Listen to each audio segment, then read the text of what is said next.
We pray for better days.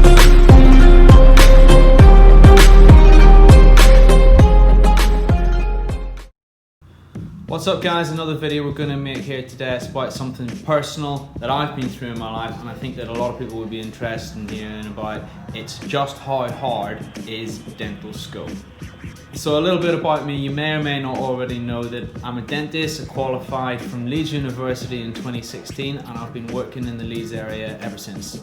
So I just wanted to make this video because I know that before I signed up to dental school it would have been helpful to have a little bit more guidance from someone who's been through the exact process that I'm expecting to go through. I'm hoping this video will help anybody who's thinking about going to dental school, or even anybody who just has a general interest in what dental school is about, what goes on there specifically. Then this video will be of some use to them, hopefully. So important disclaimer, it's always good to get your disclaimers out of the way at the start. Important disclaimer, I went to Leeds, so I can only really speak about Leeds University. Other dental schools may be different, however they are broadly the same. I do have some friends who went to Sheffield Dental School. Apparently the workload that they have there is a lot more than what is normal for the most other universities that I know of. Leeds University, it's somewhere in between. It's not the most intense in terms of workload, but it's also not the easiest or the lightest that I've seen either. So I gotta say, me personally, I was pleasantly surprised. First and second year I had other friends who I lived with and they did various different courses at the university. It didn't seem to be that much more intense than a lot of their courses. I remember some of my friends who were doctors, they seemed to have a lot more hours than me, definitely in first and second year.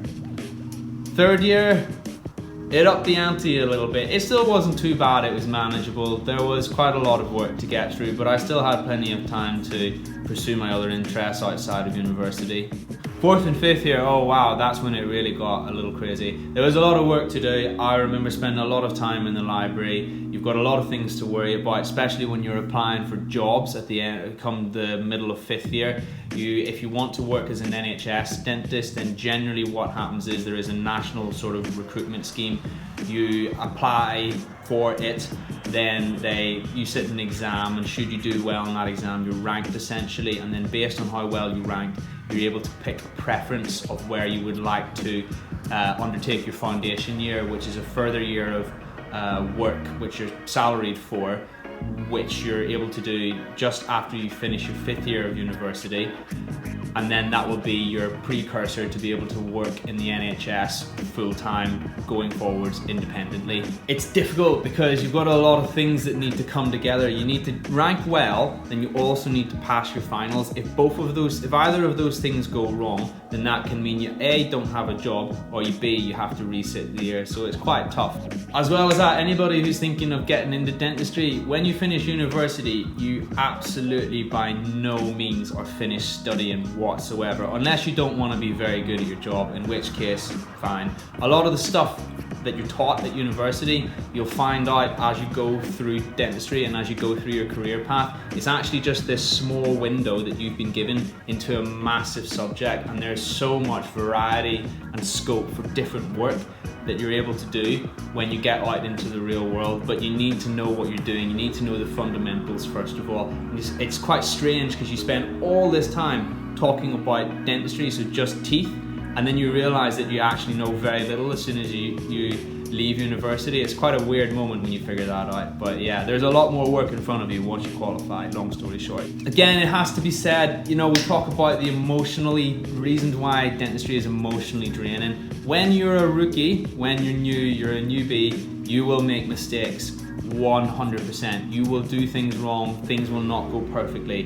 When you go home, the difference is that's someone's mouth, all right? So when you're in healthcare, there's an actual person that's potentially affected by this. You need to practice to get good, but you also don't want this to happen, so it's kind of a paradox in that way. You need to be able to emotionally detach yourself from that to a degree. If you're not someone who's very good at doing that, I would urge you to think long and hard about going to dental school. Also, another thing that we have to talk about, we now live in the post-COVID era. COVID has affected the dental industry massively. Previously, prior to COVID, you were able to undertake your job with a basic level of PPE, so a mask and a visor, essentially. You could wear scrubs, you could wear your own clothes, you know, providing you didn't wear a tie, the option was up to you.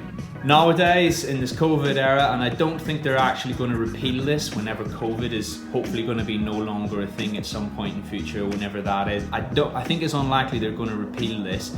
But basically all procedures are divided into two categories. So you've got your non-AGP generating procedures and you've got your AGP aerosol generating procedures. So when you're working with AGP PPE, you've got a full-on, essentially a surgeon's gown. It's so cumbersome, it's really difficult to see out of there. It makes an already tough job even tougher. It really does take some getting used to. You're going to be quite uncomfortable when you work. I don't know if this is going to go away. Fingers crossed that it will be. It's just something else that you have to consider before you sign up to go to dental school.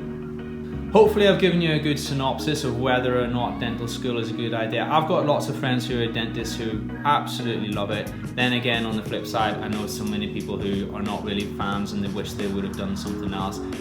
I'd like to think that the reasons that I've given you up until now are some good reasons that you can think about, just to give you something to mull over in your head. It's 100% not for everybody.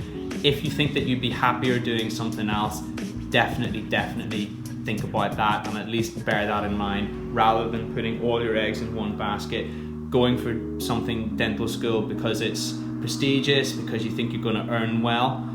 Don't let those two things be your only decision. You're going to have to do this for the rest of your life. If you don't like it, do not. If you don't think you're going to like it and it's a risk, do not sign up.